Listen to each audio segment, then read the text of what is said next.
ஆமாம், தேர்தல் நடந்த சென்ட்ரு பிஜேபிக்கு ரொம்ப நெருங்கிய பிஜேபியினுடைய யூத் விங் தலைவருடைய பள்ளிக்கூடம். என்டிஏ உள்ள இருக்கக்கூடிய டீம் தான். அவங்க மொத்தமாகவே ஒரு 25 பேர் தான் இருக்காங்களாம். இந்தியா முழுக்க பரீட்சை நடத்தக்கூடிய ஒரு டீமுக்கு வெறும் 25 பேர்த்து வச்சு நடத்திட்டு இருக்காங்க. 25 லட்சம் மாணவர்கள் நீட்டு யூஜி, 9 லட்சம் மாணவர்கள் நீட்டு பிஜி, ஒரு 2 லட்சம் கேண்டிடேட் வந்து நெட் எக்ஸாம். எவ்வளோ பணம் வந்திருக்கும்? அரசோட அதிகாரம் மிக்க ஒரு பலம் மிக்க ஒரு நபர் ஆதரவு இல்லாமல் இதை பண்ண முடியாது. கண்டிப்பாக வர முடியாது.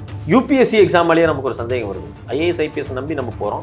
கடந்த 10 வருஷத்தில் தென்னிந்தியாவை சார்ந்தவங்க ஐபிஎஸ் ஐஏஎஸ் சார்ந்து குறைஞ்சிருக்கு. என்டிஏவுக்கு உள்ள என்ன நடந்துச்சு, என்டிஏவுக்கும் பிஜேபிக்கு உள்ள தொடர்பு இருக்கக்கூடிய ஆட்கள் யார், பீகார் ஜார்க்கண்டில் மாட்டின விஷயம் தமிழ்நாட்டில் மாட்டிருந்துன்னு வச்சுங்களேன், இது வேற மாதிரி நியூஸாக மாற்றிருக்கும். கண்டிப்பாக மாறி இருக்கும். இந்தியா முழுக்க பார்த்தீங்கன்னா தமிழ்நாட்டை ஒரு கரப்டட் ஸ்டேட்டாக காமிச்சிருப்பாங்க. இந்த சிபிஎஸ்சி சிலபஸ் வந்து என்சிஆர்டி சிலபஸ் வந்ததுக்கு பிறகு, நீட் எக்ஸாம் வந்ததுக்கு பிறகு முழுக்க கையில் காசு இருக்கிறவன், கோச்சிங் சென்டரில் போகிறவன், அது ஒரு பெரிய பிஸ்னஸ் கடல். அது பல்லாயிரம் கோடிங்கிறாங்க. நீட்டு மாதிரியே எல்லா எக்ஸாம்லையும் ஃப்ராட் நடக்கும். யூனியன் பப்ளிக் சர்வீஸ் கமிஷனில் ஃப்ராட் நடக்கும், எஸ்எஸ்பி எக்ஸாமில் ஃப்ராட் நடக்கும், ரயில்வேஸில் ஃப்ராட் நடக்கும். இந்த மாதிரி நிறைய எக்ஸாமில் ஃப்ராட் நடந்துட்டு தான் இருக்கும். வட இந்தியாவில் அடியில் ஒரு மிகப்பெரிய புகைச்சல் இருக்குது மாணவர்கள்ட்ட. அதே சமயத்தில் இளைஞர்கள்ட்ட மோடி அரசாங்கம் இந்துத்துவா குறித்து ஒரு மிகப்பெரிய புகைச்சல் இருக்குது. சோஷியல் மீடியா வச்சு மட்டுமே நீங்கள் அனலைஸ் பண்ணாதீங்க. அதனால தான் நீங்கள் வந்து நான் தாலியை பிடிங்கிடுவாங்க அப்படின்னு மோடி சொன்னப்போ அது ஒரு பெரிய பரபரப்பு கிரியேட் பண்ணலை. ஏன்னா அங்கே தாலியே இல்லை.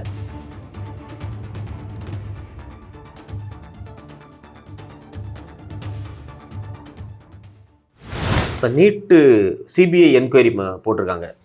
இன்னொரு பக்கம் மோடி அரசாங்கம் என்ன சொல்லுதுன்னா, நாங்கள் ஒரு ஹை லெவல் கமிட்டி அப்பாயின்ட் பண்ணியிருக்கோம். முன்னாள் ஐஎஸ்ஆர்ஓ தலைவர் ராதாகிருஷ்ணன் தலைமையில் ஒரு ஹை லெவல் கமிட்டி அப்பாயின்ட் பண்ணி நாங்கள் நீட்டை எப்படி எஃபிஷியண்ட்டாக நடத்தலாம் அப்படிங்கிறது குறித்து விவாதிக்கிறோம் அப்படின்னு சொல்கிறாங்க. இன்னொரு பக்கம் பார்த்திங்கன்னா பீகார் சைடில் அங்கே இருக்கக்கூடிய போலீஸும் எக்கனாமிக் அஃபென்சிவ் விட்டு தனியாக ஒரு என்கொயரி பண்ணி ரிப்போர்ட்ஸை கொண்டு வந்திருக்காங்க. ஒட்டுமொத்தமாக ஒரு 5 வழக்கு எல்லாமே இப்போ சிபிஐக்கு நேற்று மாறி இருக்குது. அதில் வழக்கில் எங்கெங்கே மாநிலம்னு பார்த்தீங்கன்னா பீகார், ஜார்க்கண்டு, மகாராஷ்டிரா, குஜராத், ராஜஸ்தான், ஹரியானா. ஆல்மோஸ்ட் ஒன்று பிஜேபிக்கு அவங்களோட நேரடி ஆட்சிக்குள்ள மாநிலம், இல்லை அவங்களோட அலையன்ஸ் ஆளக்கூடிய மாநிலங்கள். இந்த 5 மாநிலத்தில் நீட் பேப்பர் லீக் ஆகிருக்கு.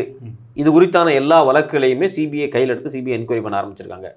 நம்ம மற்ற பேப்பர் லீக்கை விட இது ஏன் ரொம்ப முக்கியமான விஷயமா பார்க்குறோம் அப்படின்னா, இந்த பேப்பர் லீக்குங்கிற டிஸ்கஷன் எப்போ வருது அப்படின்னா, எப்போ ரிசல்ட் வருதோ, ரிசல்ட் வந்தோடனே தான் இந்த பேப்பர் லீக்கை பற்றி எல்லாம் பேசுகிறாங்க. ரிசல்ட் வந்தது ஜூன் 4 அன்னைக்கு தேர்தல் ரிசல்ட் வந்துச்சு. ஆனால் ஜூன் 14 வர வேண்டிய ரிசல்ட்டு ஜூன் 4 வெளியிட்றாங்க. 10 நாளைக்கு முன்னாடியே வருது. அவசரமாக முன்னாடி வராங்க, அவசரமாக வர்றாங்க. ஏன் அப்படின்னா 14 வந்துச்சுன்னா ஒரு டிஸ்கஷனாக மாறிடும். இந்த டிஸ்கஷனாக மாறக்கூடாது அப்படிங்கிறதுக்காக 10 நாளைக்கு முன்னாடியே தேர்தல் ரிசல்ட்டோட சேர்த்து இது ஒரு டிஸ்கஷனாக போயிடுன்னு சொல்லிட்டு அவங்க விட்டுட்டாங்க. அப்போ அதே முதல் பெரிய ஃப்ராடு. ஜூன் 4 ரிசல்ட்டை வெளியிட்டீங்க. ரிசல்ட் வந்த உடனே எந்த இடத்துல பிரச்சனை உருவாகுது அப்படின்னா, 720க்கு 720 மார்க் வாங்குறாங்க 67 பேர். இதை பார்த்தோன்னா எல்லாருக்கும் ஒரு பெரிய அதிர்ச்சி ஆகுது. எப்படி அது 720க்கு 720 67 பேர் வாங்குறாங்க? இது ஒரு கான்ஸ்பிரசி உருவாகுது. ரெண்டாவது இன்னொரு பெரிய சிக்கல் என்னன்னா, 718 வாங்குறான், 719 மார்க் வாங்குறான். அப்படி ஒரு பேட்டர்னே கிடையாது. ஏன்னா ஒரு கொஷனுக்கு பார்த்தீங்கன்னா 4 மார்க். ஒரு கொஷின் தப்பாயிடுச்சுன்னா 4 மார்க் குறைஞ்சிரும். ஒன்று 720 வாங்கணும், இல்லைனா அவன் 716 வாங்கணும். ஒரு 716 கூட வராது. ஏன்னா ஒரு கொஷின் தப்புன்னா -1 மார்க்கு சேர்த்து போயிடும். அப்போது 720க்கு பிறகு வரக்கூடிய மார்க் எதுனா 715 தான் வரும். 718 எப்படி வந்துச்சு, 19 எப்படி வந்துச்சு? இது ஒரு பெரிய சந்தேகத்தை கிரியேட் பண்ணுது. ரெண்டாவது, ஹரியானாவில் ஒரே பள்ளிக்கூடத்தில் எழுதின 6 மாணவர்கள் 720. அதே சென்டரில் வரக்கூடிய மாணவன் தான் 718, 19. இது எப்படி நடந்துச்சா? அந்த குறிப்பிட்ட பள்ளிக்கூடம் ஒரு பிஜேபியினுடைய தலைவரை சார்ந்த பள்ளிக்கூடம். ஸோ இது தேர்வு நடந்த மையம். ஆமாம், தேர்வு நடந்த சென்ட்ரு பிஜேபிக்கு ரொம்ப நெருங்கிய பிஜேபியினுடைய யூத் விங் தலைவருடைய பள்ளிக்கூடம். இப்போ இது எல்லாமே கான்ட்ரவர்சி ஆகி தொடர்ச்சியாக மாணவர்கள் தான் முதல்ல களத்தில் வர்றாங்க. இப்போ எதிர்கட்சியோ ஆளுங்கட்சியிலேருந்து அமைதி தான் காத்தாங்க. தமிழ்நாட்டு திமுகவோ இல்லை நீங்கள் வந்து தேஜஸ்வியோ ஷிண்டே குரூப்போ எல்லாமே பேச ஆரம்பிக்கிறதுக்கு முன்னாடி மாணவர்கள் வந்து இந்த டிஸ்கஷன் ஆரம்பிக்கிறாங்க. ஸோ அப்போ இதில் நம்ம என்ன புரிஞ்சுக்கணும்னா, ஜூன் 4 ரிசல்ட் வந்ததுக்கு பிறகு இந்த கான்ட்ரவர்சி கிரியேட் ஆகுது. ஆனால் இதில் நம்ம முக்கியமான விஷயம் என்னென்னா, மே 5 கொஸ்டின் பேப்பர் லீக் ஆகிடுச்சு. மே 4 லீக் ஆகிடுச்சு, பரீட்சைக்கு ஒரு நாளைக்கு முன்னாடியே. மே 5 பீகாரில் பாட்னா பகுதியில் இருக்கக்கூடிய லேர்னர்ஸ் பிளே ஸ்கூல் அப்படிங்கிற ஒரு ஸ்கூலும் அவங்களுக்கு சொந்தமான ஹாஸ்டல்லையும் ஒரு ரைடு வர்றாங்க. இது மே 5 அந்த ரைடில் நிறைய எரிஞ்சு போன கொஸ்டின் பேப்பர் கிடைக்குது. இந்த நீட் தேர்வு. ஆமாம், ஐடி கார்டு கிடைக்குது, ப்ளஸ் போஸ்ட் டேட்டட் செக்கு கிடைக்குது. எல்லாத்தையும் சீஸ் பண்ணிடுறாங்க மே 5 மே 5 இங்கே தேர்தல் பிரச்சாரம் தீவிரம் அடைஞ்சிட்டு. இன்னும் 6 கட்ட ஓட்டு எலெக்ஷன்ஸ் இருக்குது. ஸோ அந்த டைம்லேயே இது எல்லாமே கிடச்சி இந்த வழக்கை பார்த்தீங்கன்னா பீகாரினுடைய எக்கனாமிக் அஃபென்ஸ் யூனிட்டு ஒரு தனி எஸ்டிஐ போடுறாங்க. ஒரு செப்பரேட்டாக ஒரு யூனிட்டை போட்டு ஸ்பெஷல் இன்வெஸ்டிகேஷன் டீம் வந்து இது இன்வெஸ்டிகேட் பண்ணி பேப்பரில் இந்தியன் எக்ஸ்பிரஸ் பேப்பரில் மே 14 ஒரு கட்டுரை டீட்டெயிலாக வெளியே வருது. பீகாரில் தேர்தலில் பேப்பர் லீக் நடந்திருக்கு அப்படிங்கிறத ஆல்மோஸ்ட் உறுதி பண்ணிட்டாங்க. அந்த போலீஸ் ஆஃபீஸர் பேர் எக்ஸாக்டாக என்னென்னா அவர் பேர் எஸ்ஹெச் கான் நினைக்கிறேன். எஸ்ஹெச் கான் தான் அவர் பேர். அவர் வந்து ரொம்ப தெளிவாக இந்தியன் எக்ஸ்பிரஸ் சொல்கிறாரு, it is almost a paper leak தான், இன்னும் சில ஆதாரத்தை கிடைச்சா ப்ரூஃப் பண்ணிடலாம். இது எல்லாம் மே 5 நடந்துருச்சு. பாஜகவினுடைய வெற்றியை, அதாவது அவங்க வாங்கியிருக்கக்கூடிய 200+ சீட் இருக்கு பார்த்தீங்களா, இது மொத்தமாக காலி ஆயிருக்கணும். எப்பன்னா அந்த மே 5 நடந்த ஊழல், ஸ்கேம், மால் பிராக்டிஸ் அப்பவே இந்தியா முழுக்க இன்னைக்கு பேசுற மாதிரி பேசியிருந்தா இது தடுக்கப்பட்டிருக்கு. இதை திட்டமிட்டு என்டிஏ பீகார் போலீஸ் இருக்காங்க இல்லையா, அவங்க கேட்குறாங்க, சார் எரிஞ்ச நிலையில் கொஸ்டின் பேப்பர் கிடைச்சிருக்கு, நாங்கள் இவ்வளோ கலெக்ட் பண்ணி வச்சிருக்கோம், ஒரிஜினல் கொஸ்டின் பேப்பர் கொடுத்தீங்கன்னா நாங்கள் ரெண்டையும் கம்பேர் பண்ணி பார்த்துருவோம், கொஸ்டின் பேப்பர் லீக்குனா நம்ம எக்ஸாமை ஸ்டாப் பண்ணிடலாம் அப்படிங்கிற மாதிரியான சஜஷன்ஸ் உள்ள போகுது. ஆனால் என்டிஏ கொஸ்டின் பேப்பர் தரவே இல்லை. என்டிஏ எப்போ கொஸ்டின் பேப்பர் தர்றாங்கன்னா போன வாரம் கொடுக்குறாங்க. போன வாரம் கொடுக்கும்போது அவங்க கம்பேர் பண்ணி பார்க்குறாங்க. ஏன்னா கொஸ்டின் பேப்பர் வெளியே வராது நீட்டில். 68 கொஸ்டின் அவங்க கண்டுபிடிக்க முடிஞ்சிருக்கு. ஏன்னா கிழிஞ்சுக்கு எரிஞ்சு கிடக்கிற பேப்பரில் பார்த்தா 68 கொஸ்டின் சீரியல் நம்பரோட சேம். அப்போ பீகாரில் மே 4 என்ன நடந்திருக்கு அப்படிங்கிறது தான் முக்கியமான பாயிண்ட். அப்போ ஒரு மாசத்துக்கு முன்னாடியே கொஸ்டின் பேப்பர் லீக் ஆயிடுச்சு. இது என்டிஏவுக்கு தெரியும். மோடி எலெக்ஷன் பிரச்சாரத்தில் இருக்கும்போது அவர் தேர்தல் வெற்றியை நிர்ணயிக்கிற இடத்துல இந்த தேர்தலே இருந்திருக்கு, இந்த எக்ஸாம் இருந்திருக்கு. மூடி மறைச்சிருக்காங்க அவங்க. இது ஒரு மிகப்பெரிய ஊழல். பீகார்ல பாட்னால லேர்னர்ஸ் அப்படின்னு ஒரு ஸ்கூல், அந்த ஸ்கூல்ல ஒரு 35 மாணவர்களை கார் வச்சு அசைன் பண்ணி கூட்டு வந்து இரவோட இரவா படிக்க வச்சிருக்காங்க. இவங்க எல்லாருமே ஸ்கூலுக்கு கூட்டிட்டு வந்து மாணவர்கள்ட்ட கொஸ்டின் பேப்பரை கொடுக்க வச்சு மக்கப் பண்ண வச்சிருக்காங்க. இந்த கொஸ்டின் பேப்பருக்கு பேசப்பட்ட விலை 30 to 32 லட்சம் அப்படிங்கிறாங்க. கையங்கலமா பிடிச்சிருக்கு போலீஸ். மே 5 பிடிச்சிட்டாங்க. தேர்தல் பாண்டு ஒரு மிகப்பெரிய ஊழல். அதை வந்து உச்சநீதிமன்றம் கொஞ்சம் ஸ்ட்ரிக்டாக ஃபாலோ பண்ணாங்க. இவிஎம்ல முறைகேடு நடக்கு அப்படின்னு சொல்லி நேராக போய் சுப்ரீம் கோர்ட்லன்னா, சுப்ரீம் கோர்ட்டில் வந்து இவங்க எலெக்ஷன் கமிஷன் சார்பாக வந்த வக்கீல்கள் என்ன வாதாடுறாங்க அப்படின்னா, மக்களுக்கு இவங்க ஜனநாயகத்தின் மீது அவநம்பிக்கை ஏற்படுத்துறாங்க அப்படின்னு சொல்லி எவன் ஒரு குற்றத்தை எடுத்துகிட்டு போகிறான்னா அவன் மேலே பழி சுமத்தி இவங்க வெளியே அனுப்பிச்சாங்க. இதே வேலையை நீட்டில் பண்ணாங்க. நீங்கள் வந்து மே 10 எதிர்க்கட்சியை சார்ந்த ராகுல் மாதிரியான சில பேர் வந்து கேள்விகள் கேட்டாங்க. அப்போ இவங்க என்ன சொன்னாங்கன்னா, மக்கள்கிட்ட மாணவர்கள் மத்தியில் அவநம்பிக்கையை விதைக்கிறாங்க, லீக்கே ஆகலை, லீக் ஆகாத கொஸ்டின் பேப்பரை லீக் ஆச்சுன்னு சொல்லி இவங்க வந்து ஒரு ரூமரை கிளப்புறாங்க, இது மாணவர்களுடைய உளவியலை பாதிக்கும் அப்படிங்கிற மாதிரி இவங்க தொடர்ச்சியாக பேசும்போது எதிர்க்கட்சியாக இருந்தால் அன்னைக்கு எல்லாரும் ஒரு சில பொறுப்போட நடந்திருப்பாங்க. நமக்கே ஒரு சந்தேகம் வருது. இப்போ இவர் கல்வித்துறை அமைச்சர், மத்திய கல்வித்துறை அமைச்சர், அவரும் சொல்றாரு இதுல முறைகேடு இல்லைன்னு. ஆமா, தேர்வு முகமையும் இதுல வந்து முறைகேடு விதிகள் இல்லைன்னு தோணுது. ஒரு சாதாரணமா இருக்கக்கூடிய நமக்கே வந்து இவ்வளவு முறைகேடு நடக்கல அப்படின்னா பீகார் போலீஸ் முட்டாளா அப்படிங்கிற ஒரு கேள்வி வருது. ஒரு வார்த்தை ஒத்து போச்சுனாலே நம்ம இதுக்கு வந்துடலாம். காவல்துறை அதிகாரிகள் நல்ல திறமையாக செயல்பட்டு 60 கொஸ்டினுக்கு மேல வருது. என்டிஏ வந்து அந்த கொஸ்டின் பேப்பர் எரிஞ்ச கொஸ்டின் பேப்பர் வாங்கி அவங்களோட ப்ரீவியஸ் கொஸ்டின் பேப்பர் வச்சு லிங்க் பண்ணி பார்த்துட்டு சேம் கொஸ்டின் பேப்பரா இருந்ததுன்னா அவங்க ஆப்ஷன் 2 கொஸ்டின் பேப்பர் வச்சிருப்பாங்க. அந்த ஆப்ஷன் 2 கொஸ்டின் பேப்பரை கொடுத்துருந்துருக்கலாம். ஆனா அவங்க அப்படி கொடுக்கல. ஸோ அப்போ இது திட்டமிட்டு நெக்லிஜென்ஸ் சொல்ல முடியாது. இது திட்டமிட்டே ஒரு பெரிய ஸ்ட்ரக்சரா ஒர்க் பண்ணியிருக்காங்க. தேர்தலில் மோடிக்கு மிகப்பெரிய பின்னடைவு ஏற்பட்டக்கூடாது அப்படிங்கிறதுக்காக இது மூடி மறைக்கப்பட்ட ஒரு செயல். இப்போ இந்த மாணவர்களுடைய முக்கியமான தேர்வு மருத்துவ கனவுங்கிறது பெரிய கனவு. இங்கே ஏன் தனியார் மையத்துக்கு இந்த ஏஜென்சியிடம் கொஸ்டின் பேப்பர், அந்த என்டிஏ ஏஜென்சிட்ட அரசு கொடுக்கக்கூடிய காரணம் என்ன? ஏன் அதை ஏஜென்சி தான் நடத்தணுமா, இல்லை திறமை வாய்ந்த கொஸ்டினை மேக் பண்ணக்கூடிய பேராசிரியர்கள் நம்மள்ட்ட இருக்கிறாங்க? பேராசிரியர் இருக்காங்க. நம்மளால வந்து ஐஎஸ்ஆரோட ஒரு சேட்டலைட்டே விட முடியுது. நம்மளால ஒரு கொஸ்டின் பேப்பரை ப்ரிப்பேர் பண்ணி சேஃப்டியாக வச்சு அதை வந்து லாஜிஸ்டிக்ஸ் பண்ணி இந்த பரீட்சையை நடத்த முடியாதானா திறமையாக நடத்த முடியும். இப்போ தமிழ்நாட்டில் நீட் நடக்கும்போது பார்த்தீங்கன்னா நீங்கள் இந்த இஜாபை கழட்டு, அதை கழட்டு, இதை கழட்டு, எல்லாம் எவ்வளோ டார்ச்சர் பண்ணுறாங்க. ஆனால் இந்த பசங்க இவ்வளோ டார்ச்சருக்கு பிறகு பரிட்சை எழுத போகிறாங்க. ஆனால் அதுக்கு பார்த்தீங்கன்னா கொஸ்டின் பேப்பர் எப்போ லீக் ஆயிருக்கு. இப்போ நம்மகிட்ட திறமையான அதிகாரிகள் இருக்காங்க, திறமையான ஆசிரியர்கள் இருக்காங்க, எல்லாமே இருக்குது. இந்த லூப் ஹோல்ஸை ஈஸியாக அடைக்க முடியும். பொலிட்டிக்கல் இன்டர்ஃபியரன்ஸ் இல்லை அப்படின்னா இந்த லூப் ஹோல் அடைக்க முடியும். இதில் நான் ரொம்ப முக்கியமான விஷயம் என்ன சொல்ல வரேன் அப்படின்னா, இப்போ ஹரியானா ஒரு எக்ஸாம்பிள் எடுத்துக்கங்க. அங்கே ஹர்தால்னு ஒரு ஸ்கூலில் பரீட்சை நடக்குது. அதில் 2 செட்டு கொஸ்டின் பேப்பர் வழக்கமாக வரும். ஒரு செட்டு பார்த்தீங்கன்னா எஸ்பிஐ பேங்க்கில் வச்சுருந்துருக்காங்க, இன்னொரு செட்டு கனரா பேங்க்கில் இருந்திருக்கு. இந்தியா முழுக்க எழுதுனது இந்தியன் பேங்க் செட்டு. இவங்க என்ன பண்ணியிருக்காங்க, முதல்ல கனரா பேங்க் செட் எடுத்து கொடுத்துட்டாங்க. கொஞ்ச நேரம் கழிச்சு இல்லை திருப்பி வாங்கிட்டு மறுபடியும் இந்தியன் பேங்க் கொஸ்டின் பேப்பர் எடுத்து கொடுத்துருக்காங்க.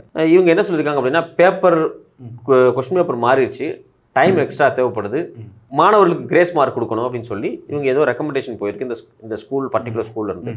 இந்த 500 மாணவர்கள் எழுதுனா அந்த பள்ளிக்கூடத்தில் எல்லா மாணவர்களுக்கும் கிரேஸ் மார்க் கொடுக்கல. ஒரு குறிப்பிட்ட குழுவுக்கு மட்டும் கிரேஸ் மார்க் கொடுத்துருக்காங்க. அந்த குறிப்பிட்ட ஒரு குழு இருக்கு பார்த்தீங்களா, அதில் 6 பேர் இந்தியாவில் டாப் ரேங்க் வாங்கியிருக்காங்க. இந்த கிரேஸ் மார்க் கொடுத்தது குறித்து எந்த விஷயத்தையுமே வெளியே சொல்லலை. இதை கொடுத்தது யாரு? என்டிஏ உள்ள இருக்கக்கூடிய டீம் தான். அவங்க மொத்தமாகவே ஒரு 25 பேர் தான் இருக்காங்களாம். இந்தியா முழுக்க பரீட்சை நடத்தக்கூடிய ஒரு டீமுக்கு வெறும் 25 பேர்த்து வச்சு நடத்திட்டு இருக்காங்களாம். இப்போ இவங்க யாரை கேட்டு முதல்ல கிரேஸ் மார்க் கொடுத்தாங்க? அப்போ ஏதோ ஒரு வெளிப்புறத்துலேருந்து ஒரு பெரிய அழுத்தம் உங்களுக்கு வருது. ஸோ இப்போ நம்ம என்ன சொல்கிறோம்னா, திறமையான அதிகாரிகள் இருந்தாலும் நீங்கள் அரசு யாரை மிரட்டுதோ அவங்க சில விஷயத்தை செய்கிறாங்க. 25 லட்சம் மாணவர்கள் நீட்டு யூஜி, 9 லட்சம் மாணவர்கள் நீட்டு பிஜி, ஒரு 2 லட்சம் கேண்டிடேட் வந்து நெட் எக்ஸாம், எவ்வளோ பணம் வந்திருக்கும்? எக்கச்சக்கமான பணத்தை வசூல் பண்ணுறாங்க. எல்லா பரீட்சையும் மோடியே நடத்தணும்னு ஆசைப்படுறாரு. இந்தியாவில் எந்த மாநிலத்திட்ட கல்வி கட்டமைப்பு ரொம்ப ஸ்ட்ராங்காக இருக்கோ அந்த மாநிலத்தில் கொடுங்க. தமிழ்நாட்டில் கல்வி கட்டமைப்பு ரொம்ப ஸ்ட்ராங்காக இருக்குது. இங்கே அதிகமான இன்ஜினியர்ஸ் ப்ரொடியூஸ் ஆகிறாங்க, டாக்டர்ஸ் ப்ரொடியூஸ் ஆகிறாங்க, நல்ல ரிசர்ச் எஜுகேஷன்ஸ் இருக்குது. தென்னிந்திய மாநிலங்களில் கல்வியினுடைய தரமே கூட தான் இருக்குது வட இந்தியா கம்பேர் பண்ணும்போது. ரெண்டாவது, இந்த லீக் எல்லாமே வட இந்தியா மையமாக வச்சே நடக்குது. அரசோட அதிகாரம் மிக்க ஒரு பலம் மிக்க ஒரு நபர் ஆதரவு இல்லாமல் இதை பண்ண முடியாது. கண்டிப்பாக பண்ண முடியாது. இது வந்து நீங்கள் பியூரோக்ரஸியினுடைய ஆதரவு இல்லாமல், அதிகார வர்க்கத்தினுடைய ஆதரவு இல்லாமல் கொஸ்டின் பேப்பர் லீக் ஆகிறதுக்கு வாய்ப்பே இல்லை. ஏன்னா அரசாங்கத்தினுடைய கொஸ்டின் பேப்பர் லீக் ஆயிருக்கு. இது அரசாங்கத்தினுடைய ப்ரெஸ்ஸில் பிரிண்ட் அடிக்கப்பட்டிருக்கு. அரசாங்க அதிகாரிகளால் இந்த கொஸ்டின் பேப்பர் ப்ரிப்பேர் பண்ணப்பட்டிருக்கு. அவங்க கட்டுப்பாட்டில் அந்த பேப்பர் திருத்தப்படுது. எல்லாமே அவங்க கட்டுப்பாட்டில் தான் இருக்குது. ஸோ அப்போ நமக்கு அடிப்படையான ஒரு கேள்வி என்ன வருதுன்னா, யூபிஎஸ்சி எக்ஸாம்லேயே நமக்கு ஒரு சந்தேகம் வருது. ஐஏஎஸ் ஐபிஎஸ் நம்பி நம்ம போகிறோம். கடந்த 10 வருஷத்தில் தென்னிந்தியாவை சார்ந்தவங்க ஐபிஎஸ் ஐஏஎஸ் சார்ந்து குறைஞ்சிருச்சு. ஆமாம், தமிழ்நாட்டை சார்ந்தவங்க ரொம்ப ரொம்ப குறைஞ்சிருக்கு. அப்போ எனக்கு ஒரு சந்தேகம் வருது இல்லை, இப்போ தென்னிந்தியாவர்களை சார்ந்தவங்க ஏன் குறைஞ்சாங்க 10 வருஷத்தில்? அப்போ ஒவ்வொரு வருஷமும் இங்கே எஜுகேஷன் கூட்டிகிட்டே போகுது. நம்பர் ஆஃப் ஐஏஎஸ் எழுதக்கூடிய கேடட்ஸ் அதிகமாகிட்டே போகிறான் தமிழ்நாட்டிலேருந்து. ஆனால் எப்படி குறையுது? அது மாதிரியான சந்தேகங்களை எழுப்புது. ரெண்டாவது, தென்னிந்தியா அதிகமான பொருளாதார கட்டமைப்பு உள்ள மாநிலங்கள், தென் மாநிலங்கள். இது நல்லா சம்பாதிக்குது, நிறைய டேக்ஸை கொடுக்குது. உத்தரப்பிரதேஷ்க்கோ பீகாருக்கும் நம்ம நிறைய வரியை கொடுக்குறோம். அது ஓகே, அது கோஆப்ரேட்டிவ் ஃபெடரலிசம் தான். நம்ம பணத்தை கொடுக்கலாம், அந்த மாநிலம் வளரணும்னு நம்ம நினைக்கிறோம். ஆனால் அங்கே முதலீடுகளை அட்ராக்ட் பண்ணுற மாதிரியான வேலைகள் நடந்தால் மட்டும்தான் வளரும். இதுக்கு ஒரு பெரிய டீம், அந்த ஹிந்தி பேசக்கூடிய ஒரு பெரிய சால்வர் கேங்குன்னு சொல்கிறாங்க. அந்த சால்வர் கேங் ரொம்ப ஸ்ட்ராங்காக ஒர்க் பண்ணிட்டு இருக்குது. இவங்க மேலே நிறைய கேஸ் இருக்கு. நீங்கள் இப்போ கைது பண்ணியிருக்காங்கல்ல நிதிஷ்னு சொல்லிட்டு. அப்போ சிபிஐ வந்து நேர்மையாக இந்த வழக்கை விசாரிப்பாங்கங்கிற எதிர்பார்க்க இல்லை, முடியாது. அவங்க என்ன மோடியோட நேர்மையாக விசாரிச்சா முக்கிய அரசியல் புள்ளிகள்லாம் மாட்டுவாங்க கண்டிப்பாக. முக்கியமாக என்டிஏவுக்கு உள்ள என்ன நடந்துச்சு, என்டிஏவுக்கும் பிஜேபிக்கு உள்ள தொடர்பு இருக்கக்கூடிய ஆட்கள் யாராரு, இது எல்லாமே ஆய்வு பண்ணணும். நீங்கள் நான் என்ன கேட்குறேன், கொஸ்டின் பேப்பர் பேக் பண்ணி வெளியே வர்றதுக்கு முன்னாடியே அதில் பிரச்சனை நடந்துருச்சு. கண்டிப்பாக இது என்டிஏ சார்ந்த ஒரு குழு இருக்குது பார்த்தீங்களா, இந்த குழுக்களுக்குள்ள தான் லீக் ஆயிருக்கு. பீகார் ஜார்க்கண்டில் மாட்டின விஷயம் தமிழ்நாட்டில் மாட்டின்னு வச்சுங்களேன், இன்னைக்கு இது வேற மாதிரி நியூஸாக மாற்றி கண்டிப்பாக மாறி இருக்கும். இந்தியா முழுக்க பார்த்தீங்கன்னா தமிழ்நாட்டை ஒரு கரப்டட் ஸ்டேட்டாக காமிச்சிருப்பாங்க. ஒரு மக்களுக்கு கூட இந்த நீட் எக்ஸாமை பற்றியும் இந்த நீட்டில் நடந்த முறைகேடு பற்றியும் தெரியல. ஒரு வருத்தமாகவே இருக்கு உண்மையிலேயே. ஏன்னா இப்போ இதில் ஊடகத்துடைய பங்கு ரொம்ப முக்கியமான ஒன்று. ஆனால் சில ஊடகங்கள் இதை பெரிய அளவில் செய்திகளாக கொடுக்கறது கிடையாது. ஏன்னா இப்போ நம்ம ஒரு டீ கடைக்கு போனோம்னா எல்லாம் நியூஸ் பேப்பர் பார்த்து தான் பண்ணுவாங்க. இது ஒரு ஸ்ட்ரக்சரபுளாக இவ்வளோ விஷயங்கள் நடந்திருக்கு அப்படின்னா தான் அந்த மக்களுக்கு அந்த புரிதல் வரும். ஏன்னா அந்த நடுநிலையாக இருக்கக்கூடிய மக்கள் அடுத்த கட்ட விழிப்புணர்வுக்கு ஒரு அவேர்னஸாக இருக்கும். இந்த செய்திகள்லாம் ஊடகத்தோட பங்கு இதில் எந்த அளவுக்கு இருக்கணும்னு நீங்கள் நினைக்கிறீங்க? இது என்னன்னா, அந்த நீட் எக்ஸாம் அப்படிங்கிறது ஒரு கிரீமி லேயராக போயிடுச்சு. ஊரில் வந்து டாக்டர் படிக்க நினைக்கக்கூடிய பணக்கார பசங்களுக்கானதாக மாற்றப்பட்டுருச்சு. ஆனால் இந்தியாவில் கடந்த 30-40 ஆண்டுகளில் ஏழை எளிய கிராமப்புற தமிழ் மீடியத்தில் படித்த பசங்க நிறைய டாக்டராக மாறியிருக்காங்க.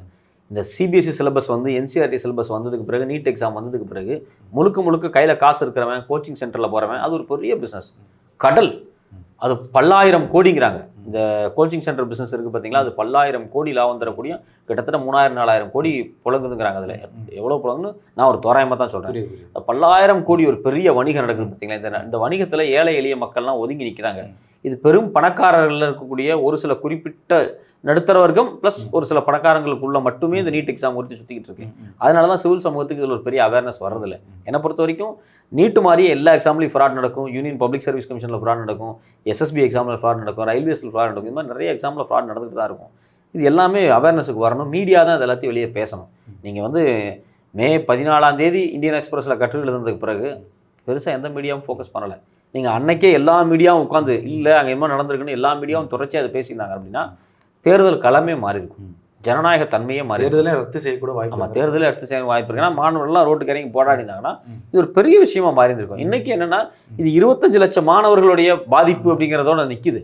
இப்போ இந்தியா முழுக்க இவ்வளவு கோடி மாணவர்கள் இருக்காங்க, இது 25 லட்சம் பேருக்கான இஷ்யூவாக தான் நிற்கிதே தவிர ஒட்டுமொத்த இந்திய சமூகத்தில் பிரச்சனை தான் இது. ஆமாம், இதில் நீங்கள் 32 லட்ச ரூபா காசு கொடுத்துட்டு டாக்டர் ஆகிறவன் எப்படி வந்து ஒழுங்காக வைத்தியம் பார்ப்பான்? முடியாது. உள்ளே வந்து அவன் திருட்டுத்தனம் தான் பண்ண ஆரம்பிப்பான். அவன் அடுத்தது காலேஜ் கொஸ்டின் பேப்பர் எப்படி திருடலாம் அப்படின்னு தான் யோசிப்பான்.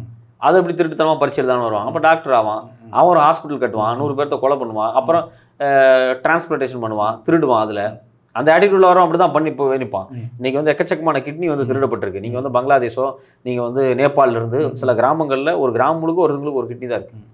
1 கிட்னி வில்லேஜ்னே இருக்குது. அங்கேருந்து ஆட்களை பிடிச்சி கொண்டு வந்து இங்கே கிட்னி எடுத்துகிட்டு கையில் ஒரு அமௌண்ட்டை கொடுத்து அனுப்பிச்சி விட்றாங்க. இப்போ இந்த ஃப்ராடுகளுக்குள்ளெல்லாம் எப்படி இது நடக்கும்னு நினைக்கிறீங்க? இது மாதிரி கரெக்டாக போகக்கூடியவங்க தான் பண்ணுவாங்க. அப்போ நீங்கள் இது சாதாரண ஒரு சின்ன ஒரு விதை. அது இந்த விதையை இங்கேயே கட்டுப்படுத்த வேண்டியது அரசாங்கத்தினுடைய பொறுப்பு. அரசாங்கம் ஒரு சார்பாக செயல்படும் போது சிவில் சமூகம் ஒன்று கூடி நின்று இந்த போராட்டத்தை நடத்தணும். வட இந்தியாவில் அடியில் ஒரு மிகப்பெரிய புகைச்சல் இருக்குது மாணவர்கள்ட்ட, அதே சமயத்தில் இளைஞர்கள்ட்ட. மோடி அரசாங்கம் இந்துத்துவா குறித்து ஒரு மிகப்பெரிய புகைச்சல் இருக்குது. சோஷியல் மீடியா வச்சு மட்டுமே நீங்கள் அனலைஸ் பண்ணாதீங்க, ஒரு பெரிய புகைச்சல் இருக்குது. அந்த புகைச்சலுடைய வெளிப்பாடு தான் வட மாநிலத்தில் அவங்க இழந்தது தொடர்ச்சியாக.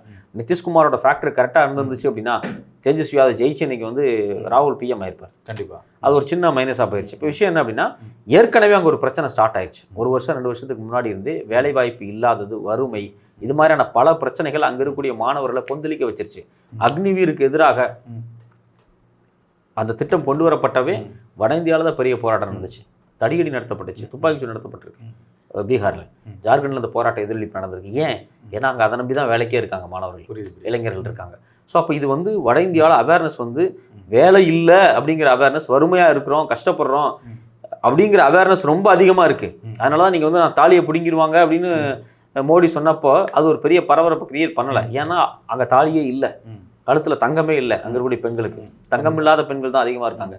ஒரு நாளைக்கு இப்போ இங்கே சென்ட்ரல் நம்ம பார்த்தோம்னா 100கணக்கான பெண்கள் கணவர்களோட இறங்கி ட்ரெயினில் வரவங்க எவ்வளோ பேர் கழுத்தில் தங்கம் இருக்குன்னு பாருங்கள். யார்கிட்டையுமே இல்லை. தங்கமே இல்லாத மக்கள் தான் அங்கே வாழ்ந்துட்டு இருக்காங்க, ரொம்ப கஷ்டப்படுறாங்க, பெரிய பாட்டாளி வர்க்கம். அவங்க எல்லாருமே இன்றைக்கி வந்து ஒரு சில விஷயத்தை புரிஞ்சுக்கிறாங்க. அவங்களுக்கு இருக்கக்கூடிய படித்த எலைட் செக்ஷன் என்ன பண்ணுது அப்படின்னா, இது தப்பு, இந்துத்துவ சித்தாந்தம் மக்களை பிளவுபடுத்துறதுக்காக தான், அது வந்து நம்மளை வாழ வைக்காது அப்படிங்கிறத உணர்றாங்க. அந்த எழுச்சி வருது, அது ரொம்ப வரவேற்கப்பட வேண்டிய ஒரு எழுச்சி.